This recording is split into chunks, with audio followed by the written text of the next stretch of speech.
ہم وہی کہیں گے جو ہمارا دین ہم کو بتاتا ہے، عمل کرو تو تمہارا بھلا ہے۔ حضرات مکرم، آج جب زوال امت کی جب بات آتی ہے تو بہت سارے جو پروفیسر، ڈاکٹر، لیکچرار ہیں وہ پتہ نہیں کیا کیا وجوہات بیان کرنا شروع کر دیتے ہیں۔ میں کہتا ہوں ان ظاہری اسباب سے ہٹ کر کے، گہرائی میں اتر کر کے، قرآن نے جو ہمیں ترقی اور تنزلی کا اصول بتایا ہے اس کی طرف ہماری نظریں کیوں نہیں جاتی ہیں؟ میں کہتا ہوں آج نہیں، جب سے دنیا قائم ہوئی ہے تب سے آج تک کی آپ تاریخ پڑھ کے دیکھیں، ہسٹری پڑھ کے دیکھیں، ابلیس کتنا عزت والا تھا، وہ ذلیل کیوں ہوا؟ اس کی ذلت کی وجہ کیا ہوئی؟ اللہ تبارک و تعالیٰ کی نافرمانی ہی کی وجہ سے تو وہ ذلیل ہوا۔ قوم نوح پر جو طوفان آیا، طوفان کہاں سے چلا آیا؟ نافرمانی کی بنیاد ہی پر تو آیا۔ قوم شعیب کے اوپر آگ کے انگارے برسائے گئے، کیوں برسائے گئے؟ نافرمانی کی بنیاد ہی پر تو برسائے گئے۔ فرعون کو دریا میں جو ڈبو دیا گیا، نافرمانی کی وجہ سے ڈبویا گیا۔ نمرود کو قوم کے ساتھ میں ہلاک کیا گیا، نافرمانی کی وجہ ہی سے تو ہلاک کیا گیا۔ قارون کو خزانوں کے ساتھ میں جو زمین کے اندر دھسا دیا گیا، کیوں دھسایا گیا؟ نافرمانی کی بنیاد ہی پر تو دھسایا گیا۔ آج جو لوگ کانفرنسوں کے اندر جو ظاہری اسباب بیان کرتے، میں جتنے قوموں کا نام لیا ہوں ان کے پاس ظاہری اسباب بھی تھے، ظاہری خزانے بھی تھے، افرادی قوت بھی تھی، ان کے پاس میں اچھے جسم اور صحت سے مالا مال زندگیاں بھی تھی، سارے اسباب تھے، لیکن پھر بھی یہ تباہی اور بربادی کا شکار کیوں ہوئے؟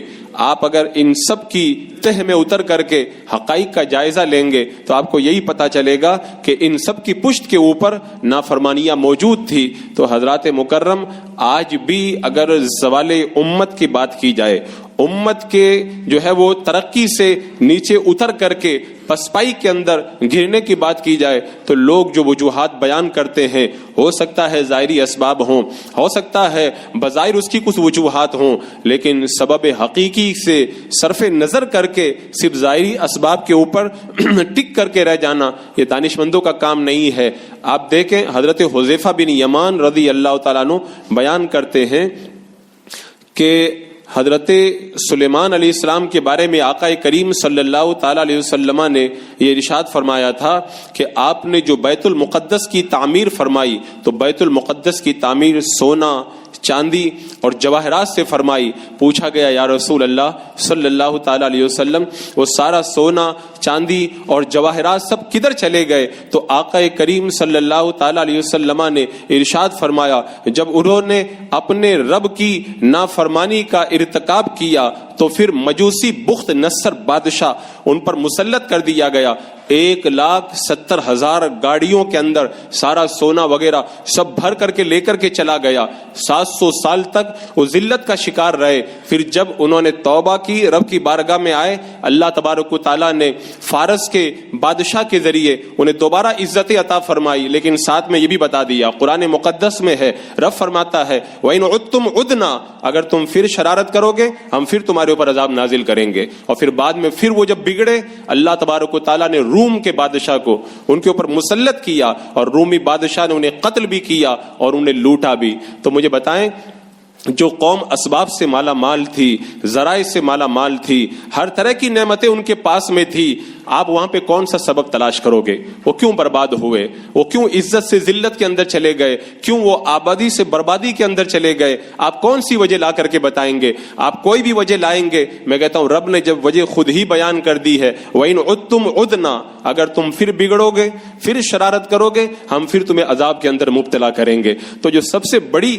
اہم وجہ ہے اس سے آنکھیں بند کر کے بندہ اگر ظاہری اسباب کے اندر گھومتا رہ جائے، لوگ کہتے ہیں نا کہ آپس میں ہمارا اتحاد نہیں اس لیے ہم لوگ پریشانی کا شکار ہیں، کچھ لوگ کہتے ہیں ہماری سیاسی قوت نہیں اس لیے ہم لوگ پریشانی کا شکار ہیں، کوئی کہتا ہے مسلمان مالی اعتبار سے بڑا کمزور ہو گیا ہے اس لیے جو ہے وہ آگے نہیں بڑھ پا رہا۔ ساری وجوہات ایک طرف جو قرآنی تصور ہے وہ سب سے بالا اور بالا ہی ہے۔ آپ دیکھیں جب قبرص فتح ہوا تو حضرت ابو دردہ رضی اللہ تعالیٰ عنہ ایک کونے میں بیٹھ کر کے رونے لگے. حضرت جبیر نے کہا آج خوشی کا دن ہے, اللہ تبارک و تعالیٰ نے مسلمانوں کو شوکت عطا فرمائی, اسلام کی شوکت کا دن ہے, خوشی منانا چاہیے, آپ رو رہے ہیں. تو حضرت ابو دردہ رضی اللہ تعالیٰ عنہ نے کہا اے جبیر, میرے رونے کی وجہ یہ ہے جس قوم کو آج ہم نے تباہ کیا ہے, برباد کیا ہے, یہ بڑی دبدبے والی قوم تھی, بڑی عزت والی قوم تھی, بڑے وسائل والی قوم تھی, میں یہ سوچ کے رو رہا ہوں یہ لوگ اس لیے برباد کیے گئے کہ انہوں نے اللہ کی نافرمانی کی تھی. یعنی آپ ذہن دے رہے ہیں اگر کوئی قوم بڑی ترقی کے اعلیٰ زینے پر ہو اور نافرمانی کا ارتکاب کر لے تو اللہ تعالیٰ اس کی بربادی کو ایسے مقدر فرما دیا کرتا ہے. آج جیسے دنیا کے اندر جگہ جگہ زلزلے آ رہے ہیں, زلزلوں کے اسباب پہ بڑی گفتگو ہو رہی ہے. حضرت ام المومنین عائشہ صدیقہ رضی اللہ تعالیٰ عنہ نے بڑی پیاری بات فرمائی. آپ فرماتی ہیں کہ زلزلہ کیوں آتا ہے, جب آپ سے پوچھا گیا زلزلہ کیوں آتا ہے, حضرت ام المومنین عائشہ صدیقہ رضی اللہ تعالیٰ عنہ نے ارشاد فرمایا کہ جب لوگ اللہ کی نافرمانی کرنے لگ جائیں اور جب گانا بجانے کے اندر مبتلا ہو جائیں اور جب شراب کو اپنا مشغلہ بنا لیں تو اللہ تبارک و تعالیٰ کا غضب نازل ہوتا ہے اور رب زمین سے ارشاد فرماتا ہے اے زمین ان کو جھنجھوڑ کر کے رکھ دے, تو پھر زلزلہ آیا کرتا ہے.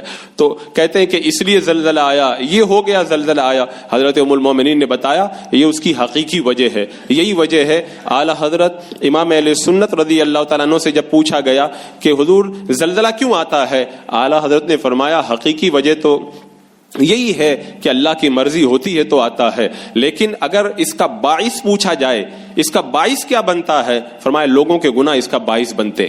جیسا کہ حضرت کعب رضی اللہ تعالیٰ عنہ ارشاد فرماتے ہیں کہ جب زمین کے اندر گناہ بڑھ جاتے ہیں اور گناہ زیادہ ہونے لگتے ہیں تو اس وقت اللہ تبارک و تعالیٰ اپنے غضب کو نازل فرماتا ہے, اور جب رب کا غضب نازل ہوتا ہے تو زمین اللہ کے غضب سے کانپنے لگ جاتی ہے اور وہی زلزلہ ہوا کرتا ہے. تو یہ حقیقی سبب جو تھا اس سے صرف نظر کر کے یہ وجہ ہے ساری زندگی وجوہات کی تلاش میں گزر جاتی ہے اور پھر کوئی فائدہ نہ یہاں پہ نظر آتا وہاں پہ نہ نظر آتا ہے. حضرات مکرم حقیقی وجہ, اور یہ بات بھی بڑی تعجب خیز ہے, اہل ایمان اس کو نہ سمجھ پائیں, کافر خود اس کو سمجھ گئے ہیں. انطاکیہ کا واقعہ پڑھیں, جب روم کی فوج نے شکست کھائی اور واپس انطاکیہ کے اندر داخل ہوئی, مسلمانوں کو اللہ تبارک و تعالیٰ نے فتح عطا فرمائی. انطاکیہ کے دربار کے اندر جب بادشاہ کے سامنے فوجی جب پیش کیے گئے, بادشاہ نے کہا کہ تم لوگ لڑنے گئے تھے, کیا انسانوں سے نہیں لڑنے گئے تھے؟ کہا ہم انسانوں سے لڑنے گئے تھے. کہا کہ کیا تم تعداد کے اندر ان سے کم تھے؟ انہوں نے کہا نہیں, ہم ان سے تعداد میں زیادہ تھے. کہا پھر میری بات کا جواب دو, تم لوگ کیوں ہار کر کے چلے آئے, مسلمان کیوں جیت کر کے چلے گئے؟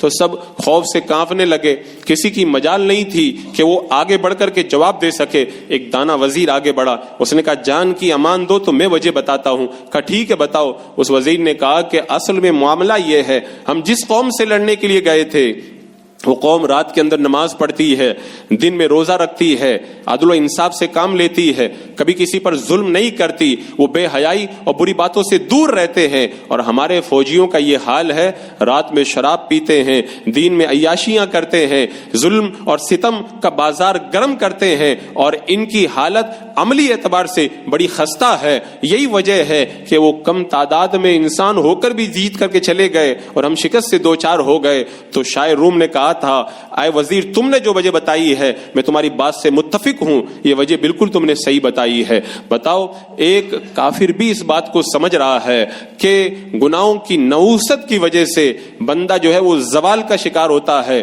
اور اگر بندہ فرما برداری پہ اتر آئے اور اللہ تبارک و تعالیٰ کی بارگاہ کے اندر اطاعتوں کا ذخیرہ پیش کرے تو رب تبارک و تعالیٰ اس کی مدد کا سامان پیدا فرما دیا کرتا ہے. یہ وجوہات قرآن و سنت کے اندر جگہ جگہ موجود ہیں.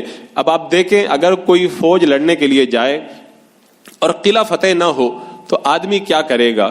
یہی کرے گا کہ فوج اور بھیج دی جائے, یا کوئی مشورہ دے گا, یا کوئی فوجی تدبیر لگائے گا. مسلمانوں کا لشکر ایک مقام کے اوپر جنگ کے لیے گیا ہوا ہے, کئی دن گزر گئے, کئی ہفتے گزر گئے, لیکن قلعہ فتح نہ ہوا.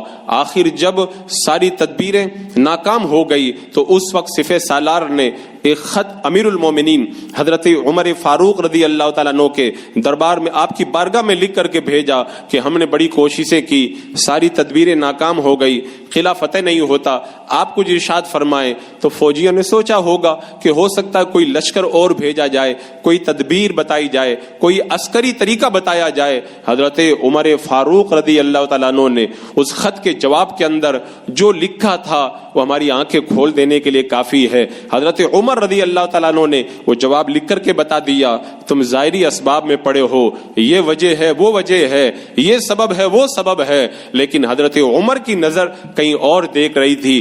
آپ نے جواب کے اندر لکھ کر کے بھیجا کہ سنو، اپنے سارے لوگوں کو جمع کرو اور ان سے جمع کر کے یہ پوچھو کہ تم سے کوئی سنت تو نہیں چھوٹ رہی ہے، اگر کوئی سنت چھوٹ رہی ہے اس سنت پہ عمل کرو اور اس کے بعد میں اللہ کی بارگاہ میں توبہ کرو اور اس کے بعد میں دعا کرو، اللہ تعالیٰ قلعہ کو فتح عطا فرما دے گا۔ حضرت عمر فاروق رضی اللہ تعالیٰ عنہ کا جب خط سپہ سالار کے پاس میں پہنچا تو حضرت عمر کے خط کو پڑھ کر کے سارے لوگوں کے سامنے جب سپہ سالار نے جب سنایا نا تو کہا غور کرو کیا چھوٹ رہا ہے۔ کافی غور و خوض کے بعد میں پتا چلا کہ کئی دن ہو گئے ہم جو ہے وہ جنگ کے اندر اتنے زیادہ مصروف رہے کہ ہم نے مسواک نہیں کی ہے، یہی سنت ہم سے چھوٹ رہی ہے۔ ادھر انہوں نے مسواک کی سنت ادا کی، جمعہ کے دن صبح کے وقت میں مسواک کی ہے اور جمعہ کا وقت ہونے سے پہلے پہلے اللہ نے قلعے کے اندر فتح عطا فرما دی ہے۔ تو یہ ظاہری اسباب کے اندر، ظاہری اسباب کا انکار کوئی نہیں کرے گا، ظاہری اسباب اپنی جگہ ہیں اور اسباب کو کام میں لانا دنیا کے اندر یہ ضروری ہے۔ بندہ ان اسباب کا محتاج بن کر کے رہ جاتا ہے، لیکن حقائق سے نگاہیں چرا لینا اور حقیقی وجہ کو چھوڑ کر کے ان ظاہری وجوہات کے اندر پھنسے رہنا یہ کبھی بھی انسان کو کامیابی اور کامرانی کی طرف نہیں بڑھا سکتا ہے۔ آپ دیکھیں آج جیسے مشکل حالات ہیں، اللہ کے رسول علیہ السلام کی نگاہ غیب نے تو یہ سارے حالات دیکھے ہیں، سارے حالات دیکھے ہیں اور بتایا بھی ہے ایسا ایسا ہوگا، ایسے ایسے تمہیں دسترخوان کی طرح چنا جائے گا اور قومیں ایسے تم پر ٹوٹ پڑیں گی جیسے کھانے کے اوپر ٹوٹ پڑتے ہیں لوگ، سب کچھ بتایا تھا۔ لیکن کیا بعد میں میرے آقا علیہ السلام نے جو وجہ بتائی تھی کیا وہ وجہ یہ تھی کہ مالی اعتبار سے تم کمزور ہو جاؤ گے، تمہارا سیاسی پاور نہیں رہ جائے گا، تمہاری افرادی قوت کے اندر کوئی کمی پیدا ہو جائے گی، یا پھر کوئی اور ظاہری وجہ بتائی تھی؟ میرے آقا علیہ السلام نے جو وجہ بتائی تھی اس وجہ کو آپ دیکھیں، یہ وہی وجہ ہے جو غیبی سلسلے سے جا کر کے مل جاتی ہے اور جو حقیقی وجہ ہے۔ میرے آقا علیہ السلام نے وجہ کیا بتائی تھی؟ صحابہ کرام نے پوچھا تھا وجہ کیا ہوگی یا رسول اللہ، تباہی کی وجہ کیا ہوگی؟ تو میرے آقا علیہ السلام نے ارشاد فرمایا وہن، یعنی اس کی وجہ یہ ہوگی تم موت سے نفرت کرو گے، دنیا سے محبت کرنے لگ جاؤ گے، تب جا کر کے تمہارے اوپر ایسے حالات مسلط کر دیے جائیں گے۔ اس حدیث پاک کی شرح میں کئی مرتبہ آپ کے سامنے پیش کر چکا ہوں۔ اب آپ دیکھیں کہ اللہ کے رسول صلی اللہ تعالی علیہ وسلم نے جو وجہ ہماری نگاہوں کے سامنے رکھی ہے، کیا وہی وجہ آج ہمارے درمیان موجود نہیں ہے؟ آج حالات جو ہمارے سر کے اوپر جس طریقے سے بنے ہوئے ہیں، سارے دانشور کہلانے والے، مفکر کہلانے والے جو چاہیں وہ کہتے رہیں، لیکن اگر قرآنی تصور کو آپ حضرات غور سے سن کر کے اس کو اگر اپنی زندگیوں میں داخل کرو گے تو ہی کامیابی اور کامرانی ملے گی۔ اور بہت سارے لوگ کیا